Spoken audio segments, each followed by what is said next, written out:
everybody. Welcome to the Optometry Money Podcast, where we're helping ODs all over the country make better and better decisions around their money, their careers, and their practices. I am your host, Evon Mindrin, certified financial planner and owner of Optometry Wealth Advisors, an independent financial planning firm just for optometrists nationwide. And thank you so much for listening. Really appreciate your time and your attention today. And on today's episode, I want to talk about a common gap in estate planning that I see with clients as we have estate planning conversations, which is implementation. That is, you go through the time and the effort to get a well thought out estate plan documented that should something happen to you, either your death or incapacity, things happen according to your wishes. But very often there are steps that need to be taken after that work to make sure that what you intend to happen in that estate plan actually happens. And let's walk through an example as it would look for a family that my firm is serving. One of our conversations for every family is estate planning. And we talk through education around what estate planning is, how different parts of the estate plan work. We'll diagram out the plan as it currently is, and then we'll talk about areas of improvement. And once we have that conversation, very often it makes sense to connect with an estate planning attorney in that client's state who can actually provide legal advice, because surprise, surprise, I'm not an attorney, and create the legal documents. Especially if there's families that just haven't had the chance to work on it just yet, or time has passed since their last estate planning documents were done, and they need to be either updated to reflect current laws or simplified, or just reflect the family situation of that family. So we meet with the attorney, we talk through the finances and the goals of the family. The attorney will ask questions, advise on the situation, and then draft documents. And we'll all review and make sure that the documents are according to what we had intended initially. And then the final documents will get done and signed and notarized. And then you have the core documents of your estate plan. And what are those core documents? Well, at the very least, you're going to have a will, either for yourself or if you're married, for you and your spouse. This is especially important if you have minor children, as you can name guardians in your will for those minor kids. In many states and situations, living trusts may make sense as the foundation of the estate plan. Very often it's to avoid the probate court process, which can be time-consuming and potentially costly in certain states like California. Potentially better management of the assets, including if you become incapacitated, because the trustee can just step in, and to keep the process private as well, as probate is a public process where the trust, what happens with the trust is not. It's a private affair. It's a private arrangement, a private document. Even in that case where you have a living trust, you will also have a will as well. And the goal of that will, you'll sometimes hear it called a pour-over will, is to grab anything that was left out of the trust sort of accidentally and pour it into the trust. It still has to go through that probate process very often, but it'll at least grab what's left and pour it in. You'll also have powers of attorney, most likely. Documents where you can name someone to step in and make financial and healthcare decisions if you're incapacitated. You might see documents called advanced healthcare directives or living wills as a part of that. Often on the healthcare side, you're going to see HIPAA authorization involved there too, which is going to allow your agent to access health information for you.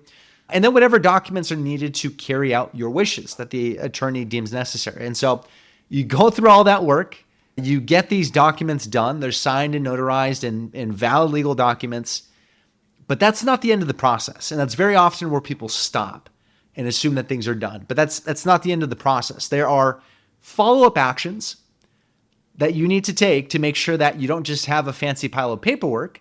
There are implementation steps to make sure that what you intended to happen as part of that process in those documents will actually take place. And that's what we're going to talk about today. And this isn't legal advice. The required disclosure here, I'm required to add in, I'm not an attorney, but this should be some education to help you have better conversations with your own attorney and financial advisors and to make sure things are working as intended. And we'll go through four common areas of gaps that I tend to see.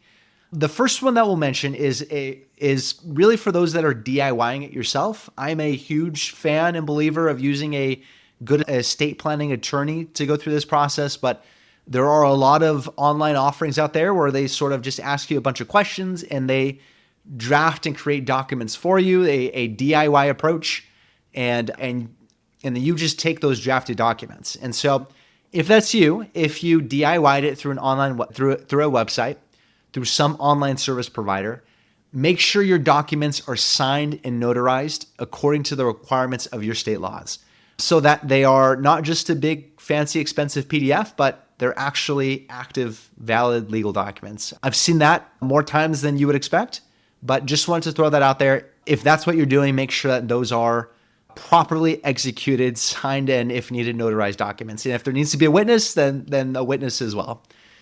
Number 2, retitling assets. And this is especially relevant if you have a living trust involved in the plan. You want to make sure that any assets that should be titled in the name of the trust while you're alive are actually titled in the name of the trust.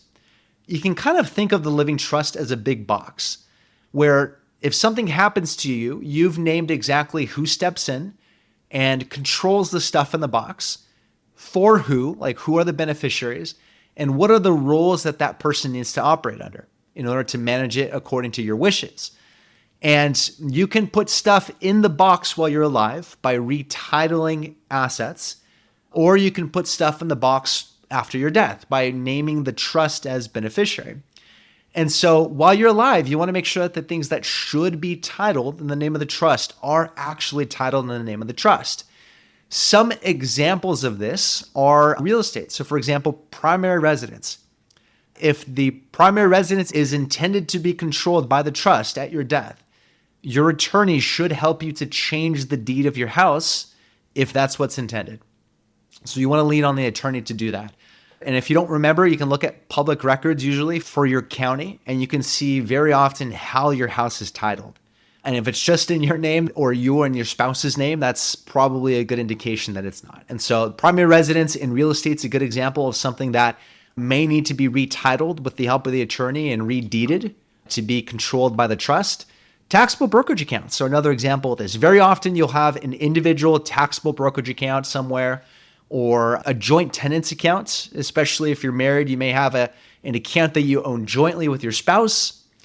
And if those accounts are intended to be inside of and controlled by the trust, then you want to either have your custodian convert the account to a trust account, or open a new trust account and transfer those assets into it. And very often as a part of that process, the custodian, they're going to want to see documentation of the trust. You don't have to send them the whole trust. Remember, that's your private document. They should accept a certification of trust document, which is a shortened document that gives them all the information they need and leaves out all the other private stuff. And so that's something that you'll want to consider. Now, I will add, this isn't always what's best. So for example, in states that allow a type of joint titling between spouses called tenants by the entirety, there may be extra creditor protections to keeping it in that joint titling rather than moving it into a trust. Another example is that in community property states like California or Texas, you may have separate property that you had before marriage, for example, or a separate property that you've inherited that's not community property between the two of you. Sometimes moving your separate property assets into the trust can commingle it, can mix it up, and make it community property, accidentally sometimes. Although many trust documents allow assets to keep their character that they had going into it, so many trust documents are worded in order to avoid that from happening accidentally. But these are all things that you want to talk through with your attorney and to read what the trust document actually says. Or you may simply want to retitle individual taxable investment accounts into joint tenant accounts so that at the death of one spouse, for example, it automatically passes to the surviving owner. So those taxable investment accounts are things you want to take a look at. Retirement accounts are not. Retirement accounts you cannot retitle into the name of the trust. You're going to be handling that with beneficiaries, but those taxable accounts you want to keep a close eye on. What about practice entities or other LLCs? So for example, if you have real estate. In other cases, you may see that your attorney uses an assignment of assets. So where the practice entities or the real estate LLCs, for example, are assigned now while you're alive into the trust, or after death, which is something that the attorney should advise on. But sometimes there's an assignment of interest in a business entity or LLC. Sometimes there's potentially restructurings of the entities or restructuring of the ownership of different real estate properties. So those are all things you want to keep account of and talk with your attorney about. If you own an optometry practice, make sure that your ownership interests, the buy-sell agreements and the operating agreements and succession planning are all tied into your estate plan. This might include how the ownership passes at your death, what your legal documents like those operating agreements say, funding strategies. How would if you co-own it with another optometrist, how will that buyout happen at your death? How is it going to be funded? Is it going to be funded through life insurance? Is it going to be funded through an installment plan or something like that? And then who's going to step in and actually run that business? And so these are all things that you'd want to think of in light of the overall estate planning here. So number 2 is going to be retitling or assigning assets. Take inventory of all your accounts and all the different assets and say, hey, knowing what my documents say should happen, knowing what my desires are, my wishes, are there any accounts or assets that need to be retitled based on that? The third one is updating beneficiaries. And this is an important one. Take a look at and review the life insurance policies that you have, the investment accounts that you have, and retirement accounts, and see who are the beneficiaries. And then ask yourself, are these up to date with my current estate planning needs? Are these up to date with my current family situation? These are things you want to take a look at. And for all of these things, you can name a primary beneficiary or a group of primary beneficiaries. It could be people, it could be organizations, nonprofits, and a contingent group of beneficiaries. The primary are the first beneficiaries to step in case something happens to you at your death. The contingents are in that worst case scenario where the primary beneficiaries pass away before you, or if you all pass away at the same time, the contingent beneficiaries are that second line of beneficiaries, so you know that your assets are going to somewhere that you'd want them to go to. And so sometimes, just as an example, sometimes we're naming a spouse as a primary and a living trust as a contingent beneficiary, or kids as contingent beneficiaries, or something like that. So you'll want to take a look at both of them, and bringing back that living trust. In the case of a living trust, if something should name the trust as beneficiary, make sure the trust is listed as a beneficiary where it's appropriate. For life insurance policies, if the death benefit's intended to be controlled by the trust, make sure that the trust is involved there as a beneficiary. Taxable investment accounts, even joint accounts, if they're not in the trust itself for whatever reason, you still will name beneficiaries. And this can be a trust created at your death. So for example, a living trust is a trust that an attorney creates for you while you're alive. But even if you don't have a living trust during your lifetime, you can still create a trust at your death through your will. This is called a testamentary trust, but you may see this in the language, in the language of your will. This is helpful if you want your assets managed for very specific purposes. So for example, if you have minor kids and you want those assets to be managed in a certain way to certain ages for those minor kids, your attorney may still create one under that will. And so that testamentary trust named under your will can also be involved as a beneficiary. And the language to do this whenever you're naming a trust as a beneficiary is often super long. Something like Jim and Pam Halpert, living trust dated 1/1/2025. Like it's something ridiculous like that. And beneficiary forms may have instructions on how exactly to word that with examples too. So reference that if that's the case. And then attorneys often include instructions in their documents too. But if not, if you need help, chat with your financial advisor or chat with your attorney to figure out what to do there.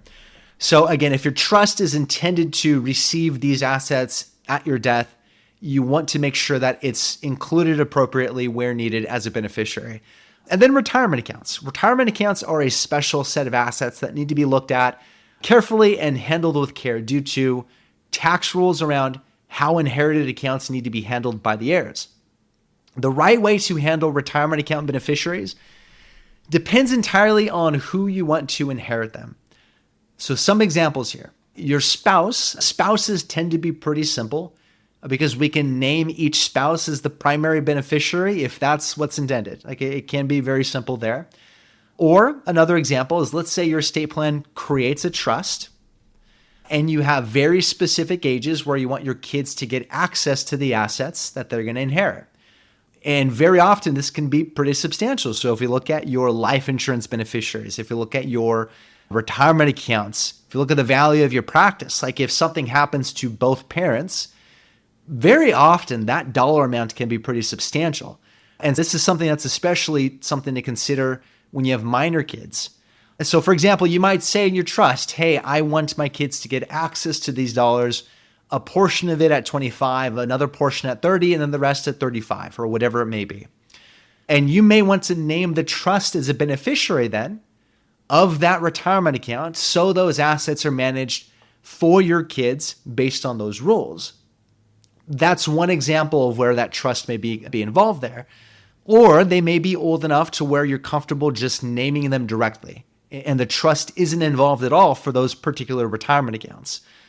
And for retirement accounts, there are very specific, overly unnecessarily complicated rules around how beneficiaries need to handle inherited retirement accounts and whether they need to take withdrawals from the accounts depending on who inherits it and what age the account owner was when they passed away and what year they passed away. So it can be different from a spouse versus your minor children versus your minor grandchildren versus anyone else versus a trust, and how that trust is worded, the type of trust it is. And so, especially when minor kids are involved, you want to take some care and careful thought and lean on good advice around naming beneficiaries for your retirement accounts. If it's supposed to go to charity, another example of those retirement accounts, because the charity won't pay tax on them, but your heirs will, you may want to make sure that pre-tax retirement accounts are prioritized, naming the charities as beneficiaries and leaving other more tax-efficient assets to other people. And so that's, again, another example of you want to look at who do I intend to inherit these? What's the tax situation or outcome or required withdrawals if they do? And does that make sense based on your estate plan? You also want to review donor advice funds, health savings accounts, and other things like 529 plans, because they all have their own unique nuances. So for example, HSAs, if anyone other than your spouse inherits them, it immediately ceases to be an HSA and it's taxable to the heirs. So like that's an interesting nuance that you want to keep in mind when figuring out who that contingent beneficiary should be. 529 plans are another example. 529 plans, you're actually naming successor owners, because whoever the beneficiaries are, meaning whoever the $529 are intended to be used for, they're going to continue to be the beneficiaries of the account. So you're naming a successor owner, and sometimes you can name 2 lines of successor owners. So that's another one you want to keep an eye on. And then lastly on this is bank accounts. And how you handle bank accounts and bank products depends on the type.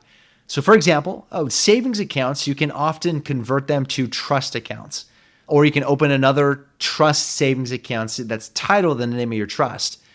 But checking accounts, because you often have to change the account number with checking accounts or open a new account to put it under the ownership of a trust, and you have all those bills that are probably like automatically coming out of the accounts that you probably have to redirect to a new account number.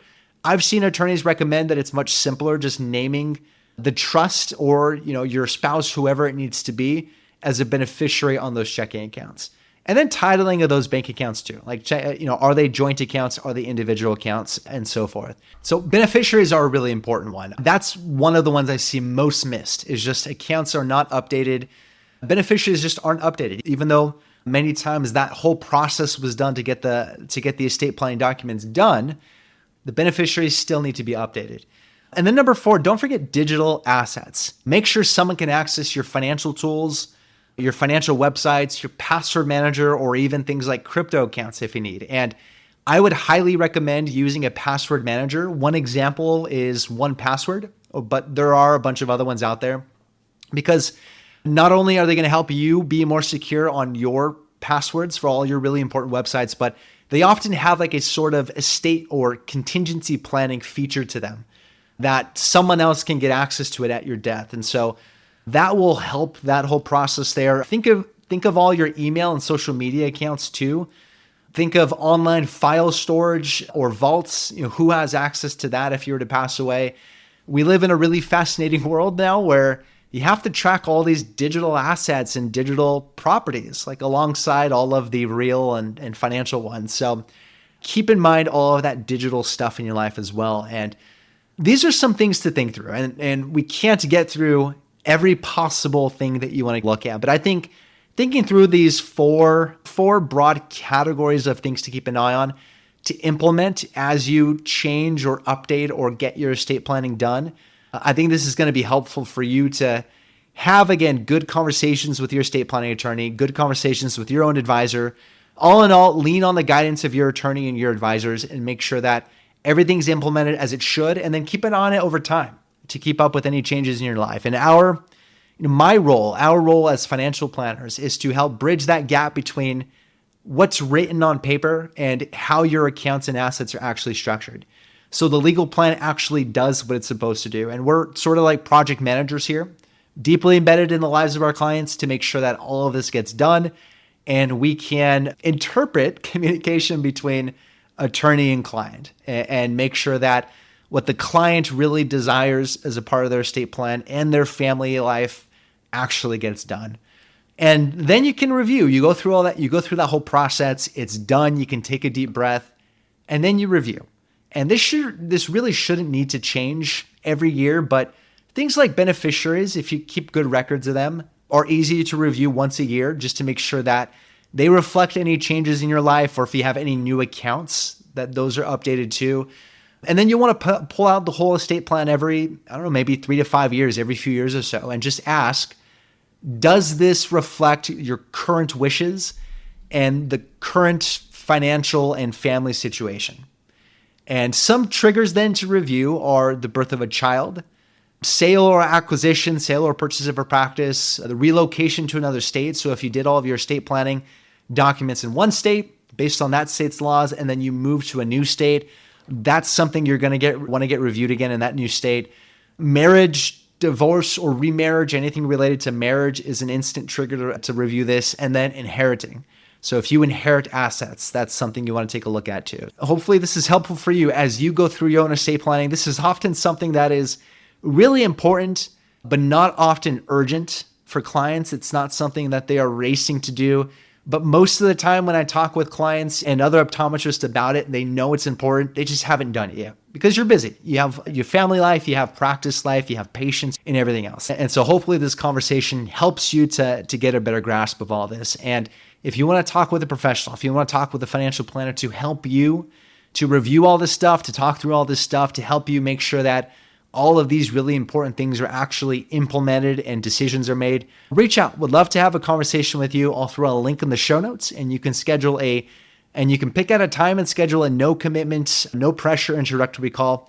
We can talk about what's on your mind financially, and we can share how we help optometrists all over the country navigate those same decisions and more. And if you're not quite ready to reach out, I'll also throw a link in the show note to sign up for our weekly newsletter, where I write all about these things each and every week, in addition to the podcast here. And if you do that, if you sign up, I'll give you access to a checklist where you'll be able to sort of keep inventory of all these decisions and make sure that it's getting done in your own estate planning. And again, really appreciate your time. We'll catch you on the next episode. In the meantime, take care. Want more resources to help master your money? Check out the Education Hub on Evon's website at optometrywealth.com. Evon Mindren is a certified financial planner and owner of Optometry Wealth Advisors, a California registered investment advisor. All opinions of Evon and his guests are their own. This show is for informational purposes only and should not be relied on for specific investment, legal, tax, or other decisions. Clients of OWA may own securities mentioned on this show.